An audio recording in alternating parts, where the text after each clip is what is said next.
मुआ सफदर का आजकल व्लॉग नहीं आ रहा। असल में उससे हुआ क्या है, उसने रजब भट्ट के साथ कुतिया कुतिया कर दी थी और चांडा ठापा कर दिया था। यानी कि मुआ सफदर ने रजब भट्ट को कहा था, तू रह गया इडा पलवान, तू रह गया इडा फन्ने खान, ऐसी तो ऐसी सही, तेरी तो ऐसी की तैसी।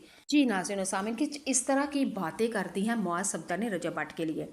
तो रजब भट्ट के लिए बात करता तो फिर भी कोई बात समझ आती थी, लेकिन ज़िद में आके, नफरत में आके और गुस्से में आके उसने फ़िरकावारियत, अहल मकतबा अहल तशरीह के ऊपर भी बात कर दी है। और फिर जो फ़िरका वाले हैं अहल तशरीह, उनको बहुत ज़्यादा गुस्सा आया। माँ सफदर ने असल में कहा था कि रजब भट्ट ये दिखावे की सबीले लगाता है, मातम करता है, ये जंजीरें, ये घोड़े के नीचे, इस तरह की ना बातें की। फिर लोगों ने कहा, भाई तुम्हारी लड़ाई और फाइट तो तुम्हारी रजब भट्ट के साथ ही, ये इसके अंदर बीच में तुम फ़िरका क्यों ले आए हो। जैसा कि आप लोगों को पता है, हर इंसान अपने मुसलमान हर इंसान अपने फ़िरक़े को फॉलो करता है और सारी ज़िंदगी फॉलो करता है, और उसके लिहाज से वही उसका फ़िरका सबसे बेस्ट होता है। और वो जो समझता है कि मेरे बाप दादा जिस चीज़ के ऊपर हैं वो उसी चीज़ पे सबसे अच्छे हैं, और दूसरों को वो इग्नोर करता है और दूसरों के ऊपर उंगली उठाता है, और जिस फ़िरके पे होता है वो कहता है कि बस यही हक और सच है। खैर, मुआ सफदर ने बस ये कहा, और जो फ़िरका अहले तशरीह था उन्होंने कहा तूने बकवास की है, तो तेरा इलाज करते हैं। तो फिर उन्होंने पर्चा कर दिया। मुआ सफदर ने अपने चैनल के ऊपर 2-3 दफ़ा माफ़ी भी मांगी है, और वो वाली वीडियो भी अपने चैनल से उड़ा दी है। लेकिन नहीं जनाब, लोगों ने माफ़ नहीं किया। लोगों ने कहा कि तुम लोगों का ये इलाज है, तुम लोग आए दिन कभी कुछ करते हो, तो अब ऐसा नहीं होगा। नाज़रीन सामीन, मेरे ख्याल से ये फैमिली व्लॉगर जो है ना, इनकी अब गर्दन इनकी गर्दन में वैसे सरिया था, अब वो सरिया कटने का वक्त आ चुका है। लोग उस सरिये को निकाल के तोड़ेंगे। और ये फैमिली व्लॉगिंग जो है ना, मेरे ख्याल से ये बंद होनी ही चाहिए थी, ये बंद होनी चाहिए थी। ये क्या तमाशा है, अपनी बीवियां दिखाना, अपनी बहनें दिखाना और अपने घर की सारी रूटीन दिखाना।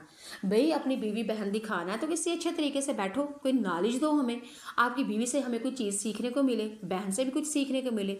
बहुत सी चीज़ें हैं, बहुत सी अकलें हैं जो देने वाली होती हैं, हमें वो चीज़ दिखाओ। बेशक आपकी बीवी, आपकी माँ, आपकी बहन आके दिखाए, अच्छे तरीके से बैठे, अच्छे तरीके से गुफ्तगू करे, कोई अच्छी चीज़ सिखाए, हम सीखने को तैयार हैं। लेकिन ये क्या है, घर में रोटी खा रही है, किचन में जा रही है, आ रही है, ये सारी चीज़ें अच्छी नहीं हैं। अब आप लोग मुझे कहेंगे आप भी तो काम कर रही हैं। भाई ठीक है, मैं आप लोगों से बातें कर रही हूँ, मेरे पास, मैं आप लोगों से बातें कर रही हूँ, कुछ आप लोगों को अच्छी चीज़ देने जा रही हूँ।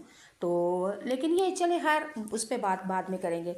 लेकिन कहने का मकसद ये था कि मुआ सफदर ने माफ़ी भी मांगी, लेकिन माफ़ नहीं किया गया, और लोगों ने पहले कहदा पर्चे करवाओ, और पर्चे भी हो चुके हैं। मुआ सफदर को अब डर लग रहा है कि डक्की बाई का क्या हाल था, आज का रूहान तारक जो है उसका क्या हाल था, और ये जो हकीम शहजाद लोहाफार उसका क्या हाल था।